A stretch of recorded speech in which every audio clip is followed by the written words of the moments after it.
अस्सलाम वालेकुम viewer, welcome back. My name is Ehtesham A K Nazar और आप देख रहा है मेरा यूट्यूब चैनल डॉक्टर केमिस्ट। ठीक है, तो इस वीडियो लेक्चर में हम डिस्कस करेंगे रदरफोर्ड एटॉमिक मॉडल के बारे में। ये यूनिट नंबर 2 का जो हमारे पास है स्ट्रक्चर ऑफ एटम, इसका ये दूसरा लेक्चर है। फर्स्ट लेक्चर में हमने डेमोक्रिटस और डाल्टन एटॉमिक थ्योरी के बारे में डिस्कस किया था और इस वीडियो लेक्चर में हम रदरफोर्ड एटॉमिक मॉडल के बारे में डिटेल के साथ पढ़ेंगे।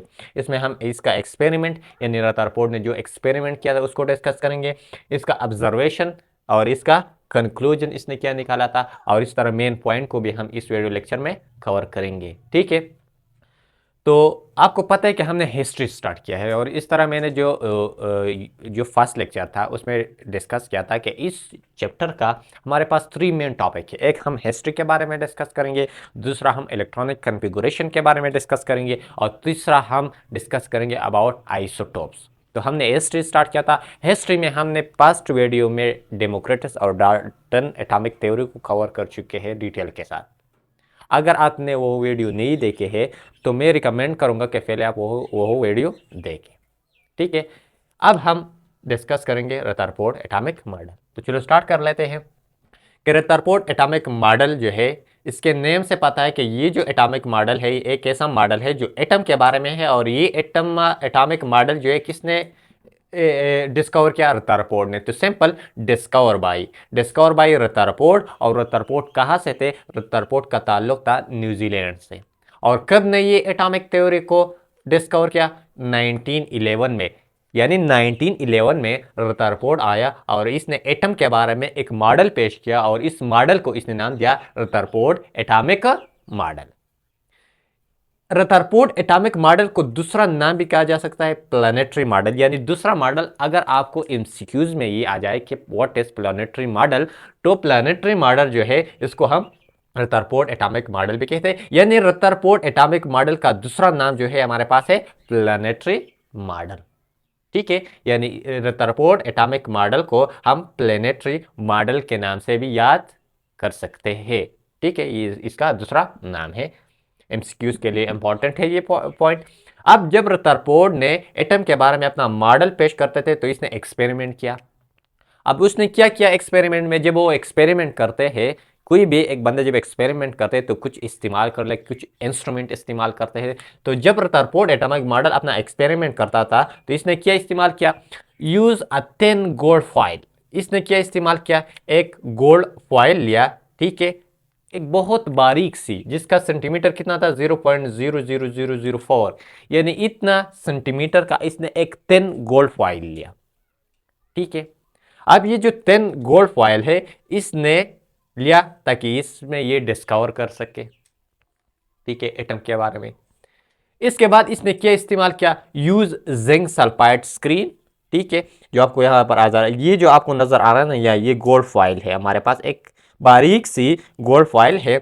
और फिर इसने ये जो आपको नजर आ रहा है ना, ये हमारे पास क्या है? जिंक सल्फाइड स्क्रीन है। तो दूसरा इसने क्या इस्तेमाल किया? इसने इस्तेमाल किया जिंक सल्फाइड स्क्रीन, या इसको हम फोटोग्राफिक प्लेट भी कहते हैं, अराउंड द गोल्ड फॉइल। सबसे पहले जिसने इसने जब ये एक्सपेरिमेंट परफॉर्म करते थे तो इसने एक गोल्ड फॉइल लिया।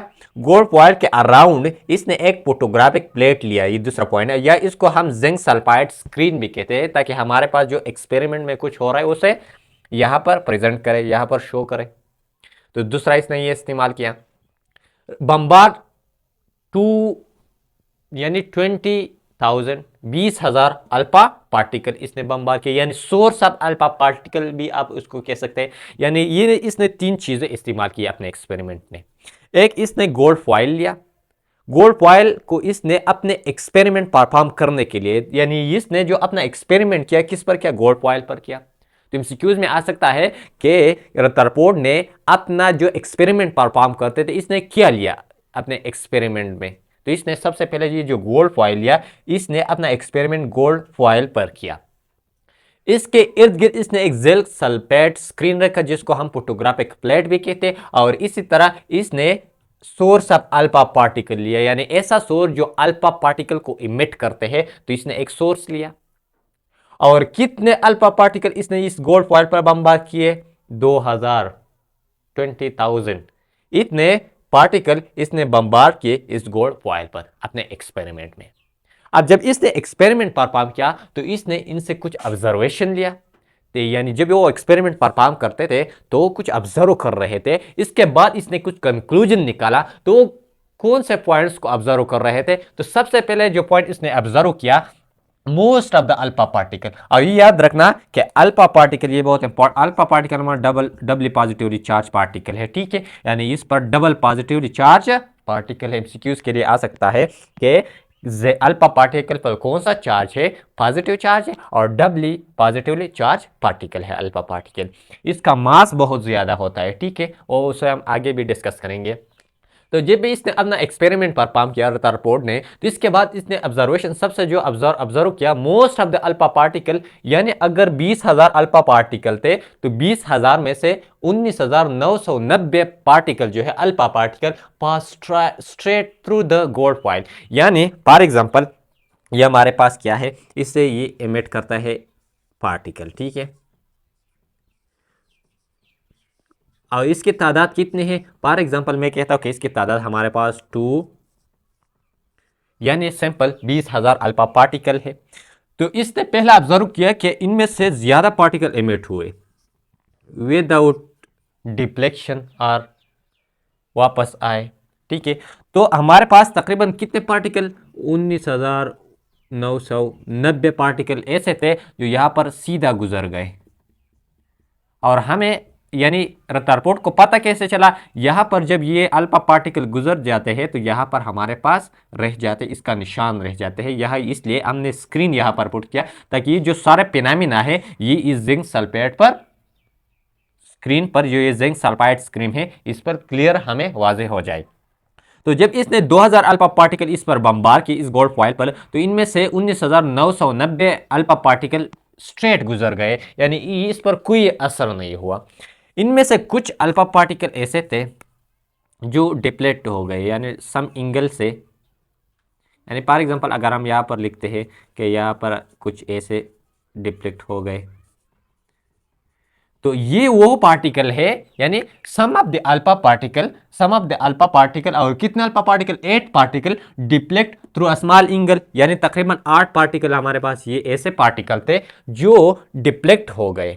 अब ये क्यों डिफ्लेक्ट हो गए, इसका रीजन, इसका आंसर मैं आगे इस वीडियो लेक्चर में दूंगा, जब उसने उससे कंक्लूजन निकाला कि क्यों, वो हम आगे डिस्कस करेंगे। और ओनली फ्यू अल्फा पार्टिकल, मतलब कितने? 2 particle come back through the original path, और बाकी हमारे पास कितने पार्टिकल? 2% ऐसे पार्टिकल थे जो हमारे पास वापस आए अपने स्ट्रेट लाइन पर। जब हमने ये अल्फा पार्टिकल बमबार किए तो वापस अपने ही पाथ पर दोबारा आ गए, ठीक है। यानी इसने जब 20,000 अल्फा पार्टिकल बमबार किया इस गोल्ड फॉइल पर, तो इनमें से 19,990 स्ट्रेट गुजर गए, ठीक है, विदाउट कोई डिफ्लेक्शन। तो इसलिए most of the alpha particle pass straight through the gold foil. दूसरा point, some of the alpha particle deflect through a small angle. कुछ ऐसे पार्टिकल थे अल्फा पार्टिकल जो डिफ्लेक्ट हो गए, कितने? 8 मीन अगर हम 2000 लेते हैं, ठीक है, अगर आप 4000 लेंगे तो कितने होंगे? 16 होंगे ना। इसी तरह आप आगे एस्टिमेट लगाइए। ओनली फ्यू अल्फा पार्टिकल, मतलब 2 particle come back through their original path. तो जब इसने ये पॉइंट को ऑब्जर्व किया तो इसके बाद इसने अपना कंक्लूजन निकाला। कंक्लूजन क्या निकाला? इसने कहा कि ये जो ज्यादा अल्फा पार्टिकल गुजर गए विदाउट डिफ्लेक्शन, तो इसने इससे ये अंदाजा लगाया most of the volume of an atom is empty. For example ये हमारे पास एक एटम है, हमारे पास फॉर एग्जांपल में स्मॉल बना, ये हमारे पास क्या है? न्यूक्लियस है, ठीक है, ये हमारे पास ये अब जो पार्टिकल ऐसे गुजर गए, तो इसने ये अंदाजा लगाया कि न्यूक्लियस का ज्यादा पोर्शन जो है ये हमारे पास एम्प्टी है, इसलिए जो ज्यादा अल्फा पार्टिकल है वो स्ट्रेट गुजर गए, यानी इसमें कोई न डिफ्लेक्शन हुई, क्योंकि वो स्ट्रेट गुजर गए। ये हमारे पास ज्यादातर एरिया जो है इस एटम का वो खाली है, तो वो सीधा गुजर गए। तो पहली जो ऑब्जर्वेशन थी इसने इनसे ये कंक्लूड किया, ये कंक्लूजन निकाला। दूसरा पॉइंट क्या था? Some of alpha particle deflect through a small angle. इसने इनसे क्या कंक्लूजन निकाला? The alpha particle which is passed near the nucleus are deflected by different angle. यानी फॉर एग्जांपल हमारे पास कोई ऐसे ये पार्टिकल आ रहे थे ना, ये हमारे पास अल्फा पार्टिकल है, अल्फा पार्टिकल पर डबल पॉजिटिव चार्ज है, यहाँ पर न्यूक्लियस पर भी हमारे पास पॉजिटिव चार्ज है, क्योंकि एक एटम के न्यूक्लियस में हमारे पास न्यूट्रॉन और प्रोटॉन प्रेजेंट होता है, प्रोटॉन पर पॉजिटिव चार्ज होता है। तो इसने कहा कि ये जो अल्फा पार्टिकल जब इसके करीब गुजर रहे थे तो ये भी पॉजिटिव चार्ज है, ये भी पॉजिटिव चार्ज है, तो ये पॉजिटिव इस पॉजिटिव को रिपेल कर लेते हैं और स्मॉल एंगल के साथ डिफ्लेक्ट होते हैं। तो इसने कहा कि ये जो सम पार्टिकल जो है, जो तकरीबन 8 पार्टिकल है जो डिफ्लेक्ट हुए, इसने ये कहा कि ये पार्टिकल हमारे पास इस न्यूक्लियस से गुजर गए। तो इसने इनसे ये अंदाजा लगाया। अब क्या इस न्यूक्लियस को भी रदरफोर्ड ने ही डिस्कवर किया, यानी ये जिसको हम मेन पॉइंट में अब हम पढ़ेंगे। तो जब ये पार्टिकल जो है, ये 8 पार्टिकल जब ये न्यूक्लियस के करीब से गुजर रहे थे तो न्यूक्लियस पर भी पॉजिटिव चार्ज है और इस इलेक्ट्रॉन पर भी न्यूक्लियस पॉजिटिव चार्ज है, तो इसी वजह से पॉजिटिव पॉजिटिव चार्ज एक को रिपेल कर लेते, तो इसलिए सम एंगल से ये जो अल्फा पार्टिकल है वो डिफ्लेक्ट होते हैं। ठीक है। और तीसरा point, atom contain a positively portion, यानी इसने कहा, जब इसने ये अंदाजा लगाया कि atom contain positively portion in the centre is called nucleus. और इस पॉइंट ने इसने क्यों कहा, क्योंकि जब अल्फा पार्टिकल इस सीधे इन पॉइंट से गुजर रहे थे, इन द सेंटर से, यानी जब ये अल्फा पार्टिकल सेंटर से गुजर रहे थे तब डिफ्लेक्ट हुए, यानी सेंटर के अलावा अगर किसी पोर्शन पर गुजर रहे थे तो वहां पर डिफ्लेक्शन नहीं थी, लेकिन जब इस सेंटर से गुजर रहा था, यानी ये हमारे पास जब ये अल्फा पार्टिकल इस सेंटर से गुजर रहा था तो डिफ्लेक्ट हुए। तो इसने कहा कि इसके सेंटर में कोई ना कोई पॉजिटिव चार्ज है, जो इसने इन पॉजिटिव चार्ज को न्यूक्लियस का नाम दिया। तो इसलिए ये दूसरा पॉइंट मैंने कहा कि जब ये अल्फा पार्टिकल इस न्यूक्लियस से गुजर रहे थे तो वो पॉजिटिव चार्ज की वजह से क्या हो गए, डिफ्लेक्ट हो गए। अब एक क्वेश्चन यहां पर क्रिएट होता है कि हमारे पास यहाँ पर जो शील है, यहाँ पर हमारे पास इलेक्ट्रॉन प्रेजेंट होता है, इलेक्ट्रॉन पर हमारे पास नेगेटिव चार्ज होता है, अल्फा पार्टिकल पर पॉजिटिव चार्ज होता है, तो क्यों इस इलेक्ट्रॉन इस पॉजिटिव चार्ज को अट्रैक्ट करते हैं, क्योंकि ये नेचर है, नेचर में पॉजिटिव चार्ज नेगेटिव चार्ज को अट्रैक्ट करते हैं, तो ये इलेक्ट्रॉन क्यों इस पॉजिटिव चार्ज को अट्रैक्ट नहीं करता। तो इसका रीजन ये कि अल्फा पार्टिकल का जो मास है वो बहुत ज्यादा है, तो इस मास की वजह से ये इलेक्ट्रॉन के मास बहुत कम है। तो अगर एक तरफ हमारे पास एक बड़ा ट्रक आ रहा है, दूसरी तरफ हमारे पास मोटरसाइकिल है, तो क्या ये मोटरसाइकिल हमारे पास इस ट्रक को स्टॉप करेगा, नहीं कर सकता।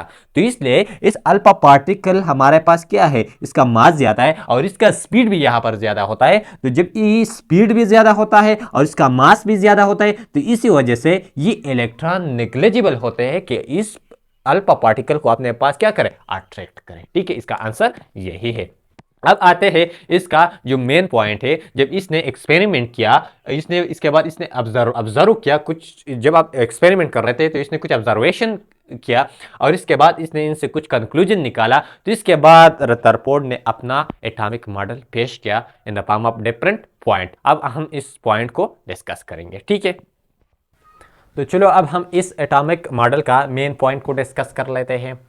जो सबसे पहला पॉइंट है हमारे पास इस मॉडल का, atom contain positively charge central portion called nucleus.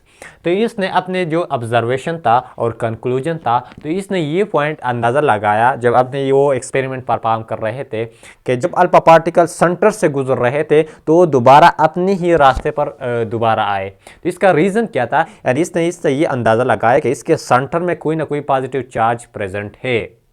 तो इसने कहा कि एटम के सेंटर में पॉजिटिव चार्ज प्रेजेंट है और इस पॉजिटिव चार्ज की वजह से इसने उसको क्या नाम दिया, न्यूक्लियस का नाम दिया। तो एमसीक्यूज के लिए ये बात नोट करें कि न्यूक्लियस को किसने डिस्कवर किया, न्यूक्लियस को रदरफोर्ड ने डिस्कवर किया, यानी रदरफोर्ड ने न्यूक्लियस को डिस्कवर किया। ठीक है, ये बात बहुत इंपॉर्टेंट है। अब दूसरे पॉइंट क्या है, electron are revolving around the nucleus with very high speed. दूसरा पॉइंट क्या था रदरफोर्ड का, जो ये इलेक्ट्रॉन होते हैं एक एटम में, तो ये न्यूक्लियस के इर्द गिर्द क्या होता है, हमारे पास रिवॉल्व होते हैं और इसका स्पीड बहुत ज़्यादा होता है, यानी 2200 किलोमीटर पर सेकंड इसका जो स्पीड है जब ये न्यूक्लियस के इर्द गिर्द इलेक्ट्रॉन क्या होता है, घूमता है, रिवॉल्व करता है। थर्ड पॉइंट क्या था, size of the nucleus is very small is compare to the size of the nucleus. और इस पॉइंट को इसने किन से अंदाजा लगाया, इसने कहा कि जब इसने 2000 अल्फा पार्टिकल बमबार किए, तो जब 2000 अल्फा पार्टिकल इसने बमबार किए तो इनमें से 19,990 पार्टिकल गुजर गए। तो इसने ये अंदाजा लगाया कि यहाँ पर कोई चीज़ नहीं है जो इसको स्टॉप करे। तो इसने इनसे इसका अंदाज़ा लगाया कि एटम का ज़्यादा पोर्शन हमारे पास क्या है, एम्प्टी है। तो थर्ड पॉइंट इसका ये था कि size of the nucleus is very small as compare to the size of the nucleus. या न्यूरॉन न्यूक्लियस इतना बड़ा है कि इनमें से 2000 अल्फा पार्टिकल आप बम्बार कर लेते तो सिर्फ 2 पार्टिकल अपने ही रास्ते पर दोबारा आते हैं। इसका मतलब कि न्यूक्लियस बहुत छोटा है, बहुत छोटा है। इसका आप ऐसे अंदाज़ा लगा सकते हैं, फॉर एग्जांपल एक कमरा है और यहाँ पर मैं ये एक डॉट करूँ, यानी ये फॉर एग्जांपल ये बोर्ड हमारे पास एक न्यूक्लियस है, एक एटम है, और ये जो पॉइंट हमारे पास क्या है, ये पॉइंट ये हमारे पास क्या है, न्यूक्लियस है। तो ये जो सारा बोर्ड है ये हमारे पास एक तरफ एटम है, लेकिन ये जो पॉइंट आपको नजर आ रहा है ना, ये हमारे पास क्या है, ये हमारे पास न्यूक्लियस है। तो इसके अलावा अगर कोई अल्फा पार्टिकल ऐसा गुजरता है, ऐसा गुजरता है, ऐसा गुजरता है, तो इसमें कोई डिफ्लेक्शन नहीं होगा। जब अल्फा पार्टिकल यहां पर ऐसे आते हैं तो ये दोबारा अपने ही रास्ते पर दोबारा आते हैं। तो इनसे ये पॉइंट क्लियर होता है कि न्यूक्लियस की साइज जो है ये बहुत स्मॉल है as compare to the size of the atom. यहां पर आपने ये नोट करना है, size of the atom, nucleus नहीं है, यहां पर आप एटम नोट करें, साइज ऑफ द एटम, ठीक है। यानी न्यूक्लियस का साइज बहुत स्मॉल है as compare to the size of the atom.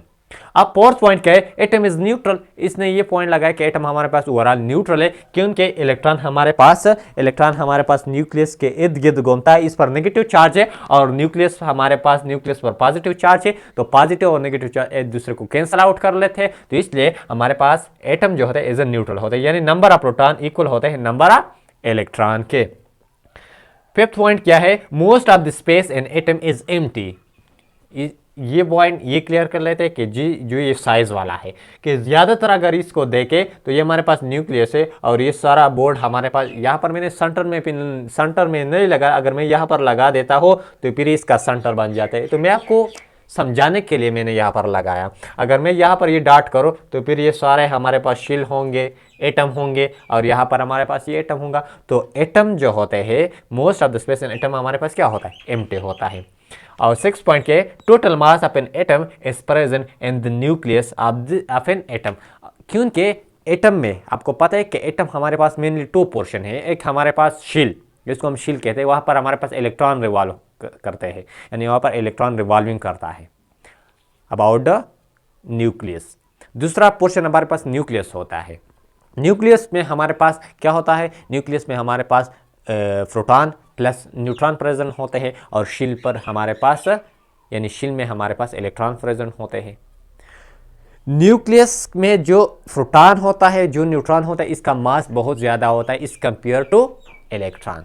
तो इसी वजह से जो ओवरऑल एटम का जो मास होता है वो कंसंट्रेटेड होता है किसमें, न्यूक्लियस में।